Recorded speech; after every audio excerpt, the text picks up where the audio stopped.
সুন্দৰ অভিনেতা, খুব সুন্দৰ অভিনয় কৰে। এই মুহূৰ্তত যদি আপোনাৰ পৰা এটা সংলাপ শুনিব পাৰোঁ, প্ৰেমৰ এটা সংলাপ। মই সংলাপ শুনিম, কিন্তু মোৰ 1 বছৰ আগলৈকে, যোৱা মাৰ্চ মাহৰ আগলৈকে মোৰ প্ৰেমৰ সংজ্ঞাটো অলপ বেলেগ আছিল দেই।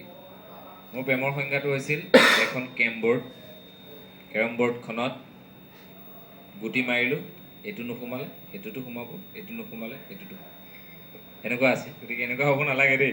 এইবিলাক আৰু এটা টাইমত মানুহ চেঞ্জ হৈ যায়, চব চেঞ্জ হওক, ভাল হওক। তুমি কিন্তু কেৰম বৰ্ডত গুটি ৰোৱাত ভাল আছে।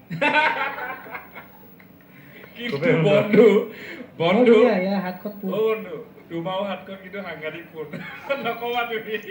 মই কেমে খেলিব নাজানো, ক'ৰপৰা ফোন হ'ব? আৰু ঠিক আছে, এটা সংলাপ যদি হৈ যায়। সংলাপ এটা মই আচলতে এটা প্ৰেম বুলি ক'লে অলপ মানুহৰ দুখ বাধা। তুমি চাগে মোক নুবুজিলা আৰু কোনোদিন বুজিবও চেষ্টা নকৰিলা। কিমান কিমান কষ্ট হৈছিল মোৰ, তোমাক ভাল পাওঁতে মোৰ কিমান কষ্ট হৈছিল, এবাৰ তুমি বুজিবলৈ চেষ্টা নকৰিলা। আৰে কি কৰা নাছিলো তোমাৰ কাৰণে, ঘৰৰ লগত কাজিয়া কৰিলো, বন্ধু বান্ধৱী এৰি দিলো, কিন্তু তুমি মোক দুখীয়া বুলি কৈ আঁতৰি গুচি গলা। এতিয়া কিমান সুখত আছা মই জানো তুমি এতিয়া কিমান সুখত আছা।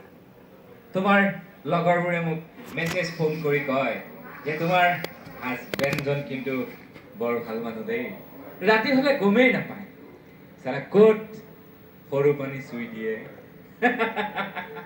লগ পালে কয় মজা লাগে শুনি। ৰাতি তুমি যেনেকৈ কাৰোবাৰ বাবে অপেক্ষা কৰি থাকা বৰ কষ্টৰে, ময়ো সেই গাড়ীটোকে সাৱটি সাৱটি বৰ কষ্টৰে শুই থাকো। তোমাৰ যেনেকৈ চকু পানী ওলাই কোনোবা আহি একেখন টেবুলতে বহি এসাঁজ খাম বুলি, তেনেকৈ ময়ো তোমাৰ কথা ভাবি ভাবি ভাত সাঁজ খাওঁ। তুমি নুবুজিলা। এতিয়া তোমাৰ গালত যেনেকৈ ৰাতি 12টা বজাত গৈ তোমাৰ হাজবেণ্ডজনে যেতিয়া নক কৰাৰ পাছত তুমি ওলাই আহোঁতে এটাই প্ৰশ্ন সোধা সদায়,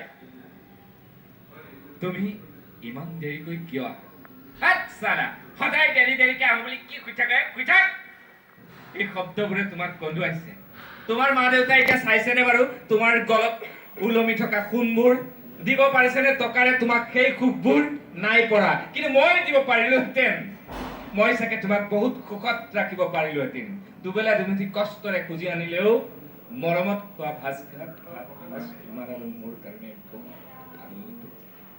তথাপি কওঁ, তুমি ভালে থাকা, য'তে থাকা, খুব সুন্দৰকৈ থাকা। নাকান্দিবা।